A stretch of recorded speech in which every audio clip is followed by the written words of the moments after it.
Hoje contaríamos histórias, fatos e exemplos que inspiram coragem, resiliência e fé. Falaremos da personalidade Cepé, o guerreiro da paz. Para o povo gaúcho, o herói guarani missioneiro. Para a história oficial, a liderança indígena que se opôs ao Tratado de Madrid de 1750, organizando a resistência em época colonial contra a intenção espanhola e portuguesa de ocupar a região em que estavam localizadas as comunidades indígenas guaranis, pertencentes aos 7 povos das missões. Para um olhar mais alargado, que abrange as injunções espirituais, Cepé é o espírito missionário das missões, aquele que uniria, com a largueza de caráter e estatura espiritual, as almas enredadas na necessária experiência reencarnatória das missões orientais, os 7 aldeamentos indígenas a leste do rio Uruguai. O território que reunia a contribuição jesuítica europeia no papel de cristianização dos povos originários, filhos da terra de Santa Cruz, indígenas guaranis da região de São Miguel. Cepé foi aquele que mergulhou os corações dos 7 povos das missões jesuíticas na água lustral do Evangelho de Jesus. Sua reencarnação entre o povo guarani aponta-nos os desígnios de um espírito missionário para alastrar a mensagem da Boa Nova. Seu amor às comunidades indígenas e ao solo pátrio apresenta-o de forma inconteste como um colaborador de Ismael, o patrono espiritual do Brasil. Cepé, o guerreiro da paz, retumbando o destemor e a confiança em Jesus.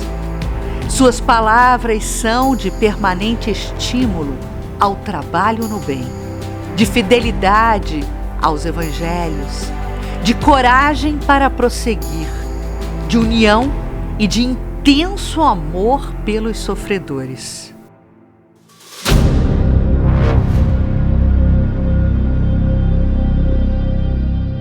Um mártir da causa pela unidade territorial do Sul, um mensageiro pela convivência pacífica entre os jesuítas e indígenas, coletividade ali reunida na redução de São Miguel para a superação de comportamentos viciosos.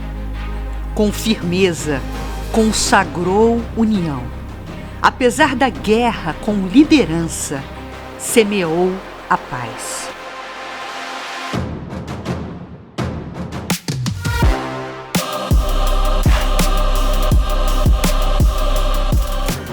A sanha de poder e controle territorial dizimaram aldeias, trouxeram doenças para o nativo americano. A experiência de Cepé começou em orfandade.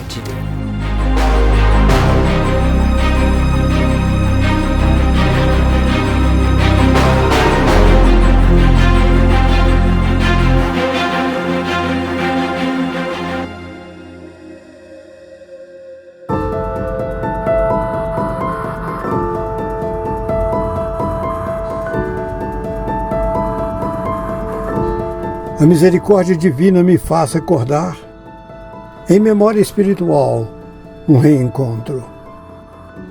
Médico que fui na roupagem de Oscar Pitan, quando encarnado, e hoje patrono espiritual de um abrigo em Santa Maria, Rio Grande do Sul, pude recorrer ao trabalho mediúnico sério para reviver as lembranças de convivência com uma alma irmã na redução jesuítica de São Miguel Arcanjo.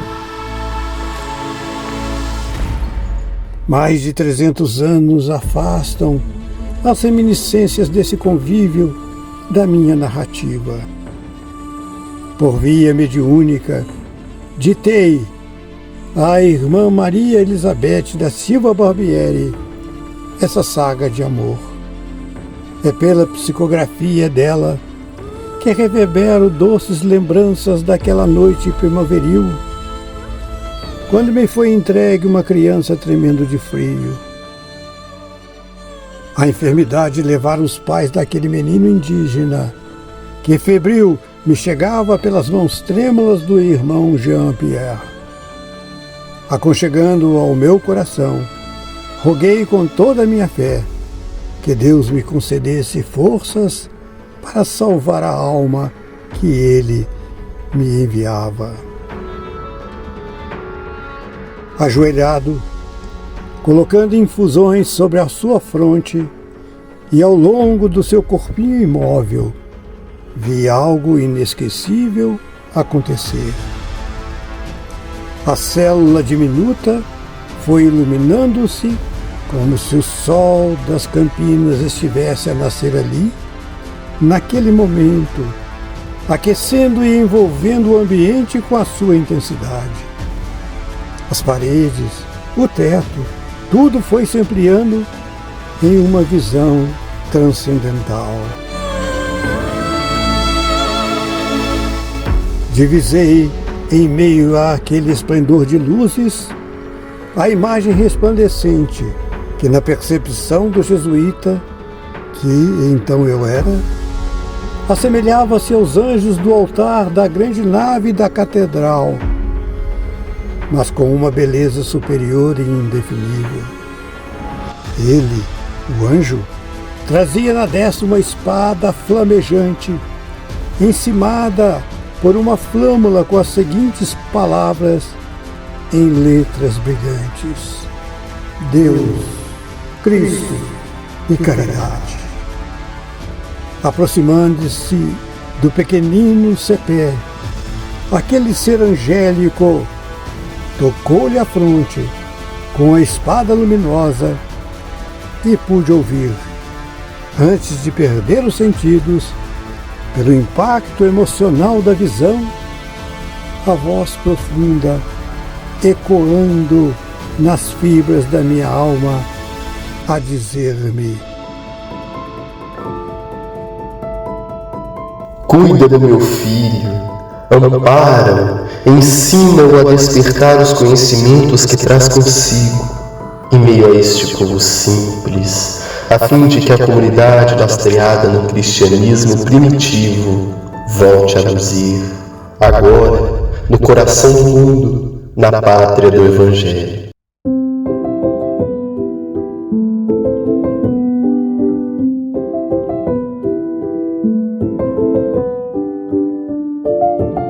A tarefa de educador junto ao pequeno Cepé fluía sem óbices.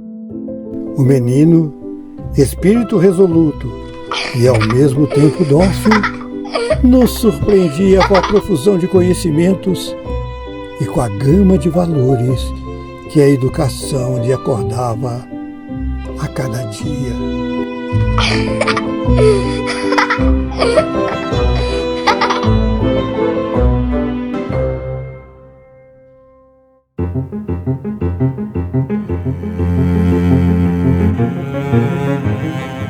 Nesses momentos que o Rio Grande do Sul vive tantos desafios, encontramos inspirações de coragem, resiliência e fé nas lições de Cepé de Araju, personalidade e símbolo de esperança do povo gaúcho, que dá nome a uma gramínea que ressurge no solo após queimadas e eventos climáticos. Cepé, o guerreiro da paz, hoje é para nós símbolo de ressurgimento, de nova vida diante do flagelo das enchentes que devastaram centenas de cidades do Rio Grande.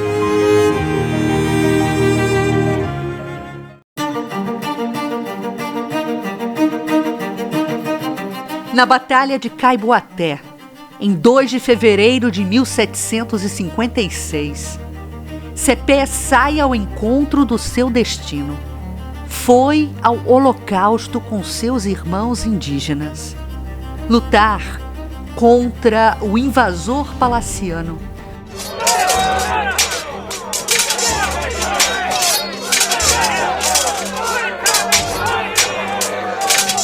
Promotor dos quereres da matéria, das ambições do mundo, tombou em combate, mas deixou seu exemplo indelével de compromisso com a causa de iluminar consciências. Um cacique de atitudes espiritualizadas, que vivendo em tempo de guerra, tinha na construção da paz o seu propósito existencial.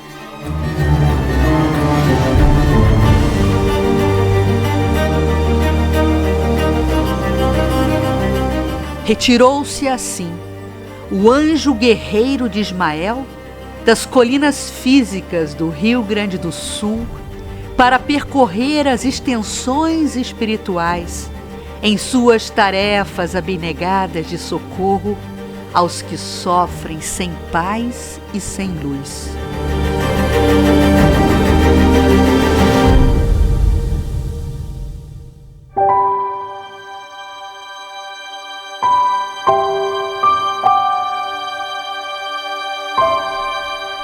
Hoje, no começo da jornada que juntos começamos, nesse primeiro episódio de Mensagens de Cepé, prenunciamos que reiteradas vezes ouviremos no imo de nossas consciências o bradar do bravo, o destemido Cepé, que sempre manterá em fidelidade de propósitos para com o povo gaúcho, os indígenas e todos os filhos da terra do Cruzeiro, a diretriz da paz em esperança.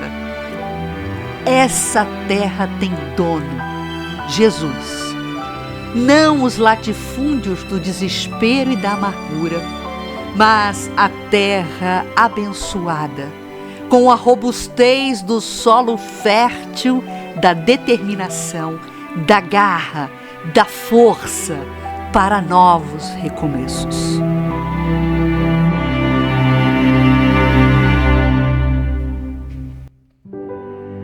Créditos: texto, roteiro e locução: Cris Drux, Padre José, Elos de Oliveira, Ismael, Vinícius Abreu, supervisão de vozes, Cirlei Marzani, supervisão de texto, Maria Elizabeth da Silva Barbieri, edição Elisa Braga.